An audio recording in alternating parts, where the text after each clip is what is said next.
talking to all the main players and the industry leaders here at Flame 2018. Very pleased to say with me now is Krist, the CEO of GasTerra, the Dutch wholesaler. Annie, thank you very much for your time. Dare I ask how many flames this is you've been involved in? Well, several. I must say, yeah, several. And in Over 10 probably. And in the industry, a long time?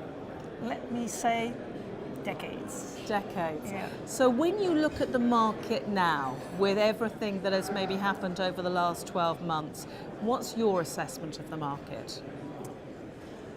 I suppose there's always good news and bad news, of course. If I specifically take a look at the Northwestern European gas market or the TTF market area, we see a very resilient marketplace, very high liquidity of several products, a hub that has been able to cope with the decline of the Groningen production, the continuous decline of the Groningen production. So that's the good news, I would say. The bad news, if you can put it that way, at least for me as a Dutch gas wholesale company, is the fact that we will, with a rather quick speed, decline the production of Groningen further to around 5 BCM probably in 2022, 2023, and then to zero by the end of the 20s. And for us, of course, that means that we have to rethink our business model. We're simply glad that we have the Dutch gas roundabout, enabling additional import gas to come in, because that definitely has to be the case. And we are dealing with quite some operational issues in the next 5 years, where we, of course, will not see a dramatic decline in gas demand. You're talking about it very pragmatically, but this is not a situation that I imagine you ever, well, certainly didn't foresee. No, that's right. That's right. I think that on the one hand you can say that the gas industry in general tends to be rather pragmatic, and Dutch perhaps tend to be rather pragmatic. So it's a way of acting, perhaps. But no, of course, for us and also for the Dutch or the TTF gas market, it's quite a big thing. And the idea that the field where the whole European gas market started will go to zero production, of course, that's a very important issue. Do you think it's being done over the right speed? I suppose so. I mean, some would say it should have been done earlier because of the earthquakes and the damage it has already done. Some might say, well, you can prolong it a bit further, produce more gas.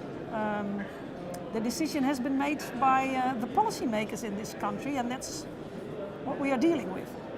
So what you are dealing with operationally, a lot of things changing. You are looking to the future, and I imagine there is a lot of challenges. Absolutely. So both short term and a bit longer term. Okay, well let's start then with the short term. Yeah. Well, the system gets tighter, of course, and we still are a very important big portfolio player on the TTF market area. We are balancing not only the L-gas portfolio, but also our H-gas portfolio. And that gets difficult every year and almost every month, I would say. So that's the big challenge for the next gas year and a couple of gas years ahead, where we see the decline in demand not really going that fast. And of course, for the longer term, we still have obligations, both on the sales side and on the purchase side. We buy quite some offshore gas from small fields, for example, in the Netherlands. We do import gas, but an important backbone in our portfolio will most likely be gone by then. So that's a challenge as well. So what will be the next backbone?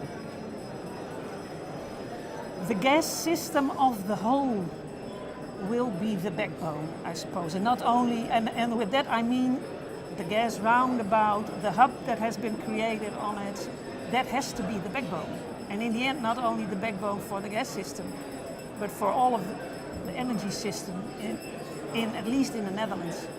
Do you see that actually maybe as being emerging in however many years you want to put on this, but emerging as actually a more balanced and maybe even a healthier system because it doesn't have that one particular backbone? Well, in our portfolio over the last year, Groningen production was around 1/3. So it was already quite diversified, I must say. But it'll go down. And we have to deal with it and better take the pragmatic view on it, I would say. We'll see where that gets us. Your CEOs, you come into your office in the morning. Actually, I imagine that you work all the time anyway, but you come in the morning. What is sitting there on your desk? Say, tomorrow morning or beginning of next week when you're away from Flame. What is there that's on your desk that you have to first deal with? At this moment, we are dealing with all the challenges for the next gas year and the couple of gas years thereafter.